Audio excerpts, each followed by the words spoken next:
Kelompok 5 Keperawatan Gawat Darurat Fakultas Keperawatan Universitas Airlangga Angkatan 2018. Di sini kami akan memperagakan bantuan hidup dasar pada saat pandemi COVID-19. BHD atau bantuan hidup dasar merupakan suatu usaha awal yang dilakukan untuk mengembalikan fungsi sirkulasi pada seseorang yang mengalami henti nafas dan atau henti jantung atau cardiac arrest. Pada saat pandemi COVID-19, upaya resusitasi berpotensi untuk menularkan dan atau meningkatkan risiko penularan terhadap tenaga kesehatan karena berbagai alasan.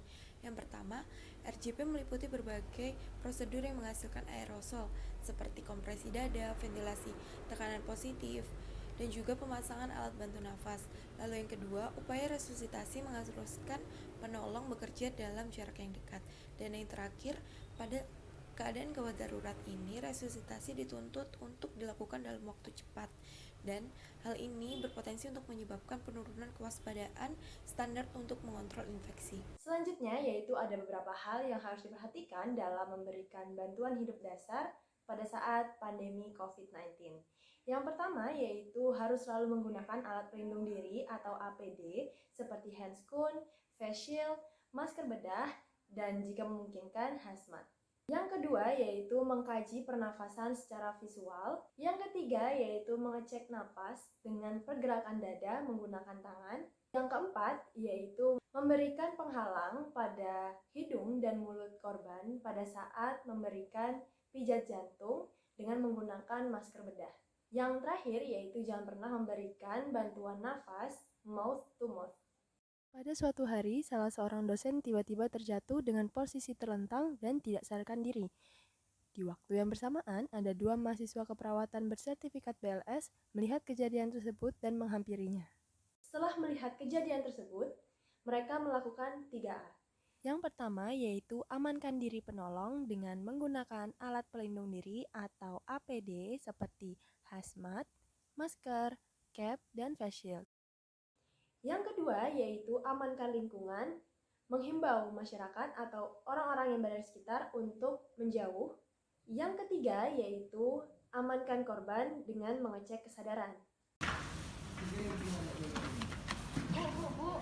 Kemudian dilanjutkan dengan cek pernafasan yang tetap menerapkan protokol kesehatan yaitu memeriksa pergerakan dada menggunakan tangan dan tidak mendekat ke area kepala korban untuk memeriksa nafas korban. Dan selanjutnya yaitu cek nadi, tepatnya pada arteri radialis. Tidak ada pergerakan dada dan nadi. Segera hubungi 119 ya kan?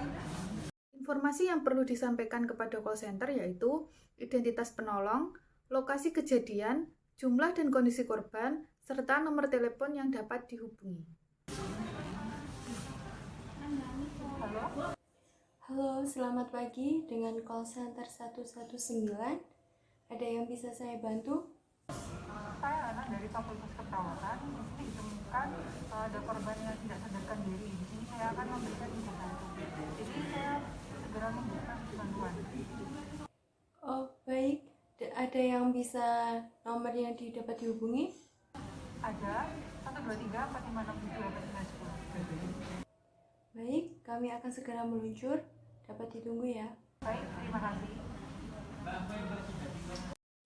Dua penolong tersebut melakukan RJP atau CPR secara bergantian dengan siklus 30 pijatan jantung, 2 kali bagging. Kemudian dua penolong tersebut melakukan pengecekan nadi karotis melintang dan tidak lebih dari 10 detik, kompresi dada 100 kali per menit, penekanan dada atau kompresi sedalam 5-6 cm, siklus dada 30 pijatan jantung 2 kali bagging, dan ulangi siklus sebanyak 5 kali selama 2 menit. Melakukan rotasi penolongan yang melakukan kompresi setiap 2 menit, memberikan dada kesempatan untuk recoil sempurna, dan yang terakhir adalah periksa nadi setiap 2 menit.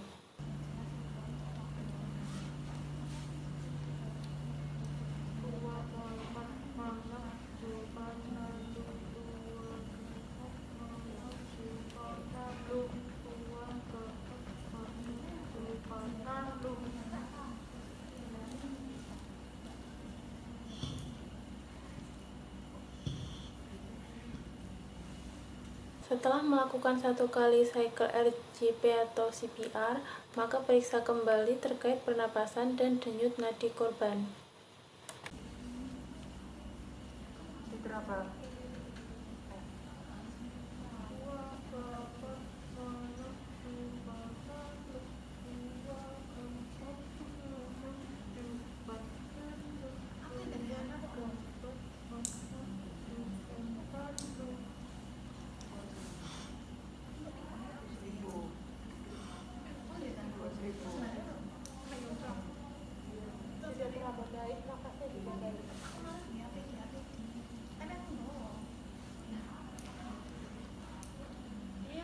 Setelah itu, penolong 2 memposisikan pasien dengan memposisikan tangan kanan diletakkan di atas, kemudian tangan yang satunya ditekuk, kemudian kaki yang jauh ditekuk dan kemudian dimiringkan, mempertahankan posisi tersebut selama 2 menit, kemudian cek kembali nafas dan denyut nadi korban.